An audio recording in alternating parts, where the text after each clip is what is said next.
Trade and industries development centre દ્વારા તારીખ 10, 11 અને 12 જાન્યુઆરી 2025ના રોજ સરસાણા સ્થિત Surat international exhibition and convention centre ખાતે Sitex Surat international textile expo 2025નું આયોજન કરવામાં આવ્યું છે, જેમાં મુખ્ય મહેમાન અને ઉદ્ઘાટક તરીકે ભારત સરકારના કેન્દ્રીય જળશક્તિ મંત્રી CR પાટીલ પધાર્યા હતા અને તેમના વરદ હસ્તે સીટેક્સ એક્ઝિબિશનનું ઉદ્ઘાટન કરવામાં આવ્યું હતું.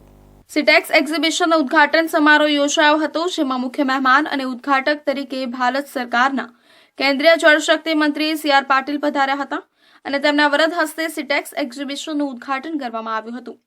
સુરતના કલેક્ટર અને જિલ્લા મેજિસ્ટ્રેટ ડોક્ટર સૌરભ પારધીએ સમારોહમાં અતિથિ વિશેષ તરીકેનું સ્થાન શોભાવ્યું હતું.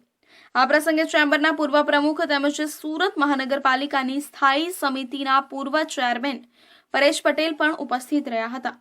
સીટેક્સ એક્ઝિબિશનમાં મેક ઇન ઇન્ડિયા અભિયાન અંતર્ગત ભારતમાં જ બનાવવામાં આવેલી water jet machine, high speed rapier machine અને શટલ લૂમ વિથ 7 શટલ 4x4 મશીન પ્રદર્શન માટે મૂકવામાં આવી છે.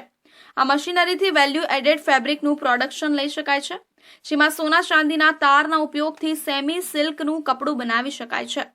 આ ઉપરાંત વેલ્વેટ એરજેટ મશીનરી પણ પ્રદર્શન માટે મૂકવામાં આવી છે. અત્યારે કોરિયાથી જે હાઈ ક્વોલિટી વેલ્વેટની આયાત કરાય છે, તેનું પ્રોડક્શન વેલ્વેટ એરજેટ મશીનરી પર લઈ શકાશે. આ ઉપરાંત ડિજિટલ પ્રિન્ટિંગ મશીનરીમાં ટેકનોલોજી અપગ્રેડેશનને કારણે સુરતમાં હવે ગાર્મેન્ટ ઇન્ડસ્ટ્રીને જબરજસ્ત વેગ મળશે. સુરત ચેમ્બર ઓફ કોમર્સ દ્વારા એમના અધ્યક્ષ શ્રી વિજયભાઈ મેવાવાળા અને એમની ટીમ દ્વારા જે ચેમ્બરની પરંપરા રહી છે એ મુજબ 11માં સીટેક્સનું આજે એમણે લોકાર્પણ કર્યું છે. આ એક નવી શરૂઆત છે.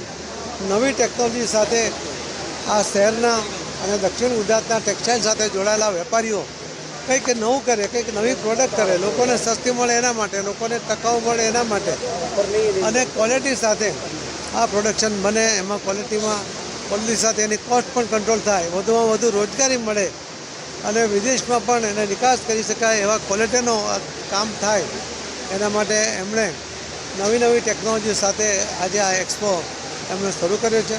ભારત સરકારના કેન્દ્રીય જળશક્તિ મંત્રી CR પાટીલે ટેક્સટાઇલ ઉદ્યોગકારોને સંબોધતા જણાવ્યું હતું કે SGCCI દ્વારા નવી ટેકનોલોજી સાથેની ટેક્સટાઇલ મશીનરીના પ્રદર્શન માટે જે એક્ઝિબિશનનું આયોજન કરાયું છે, તેનો લાભ સમગ્ર ટેક્સટાઇલ ઇન્ડસ્ટ્રીને થશે.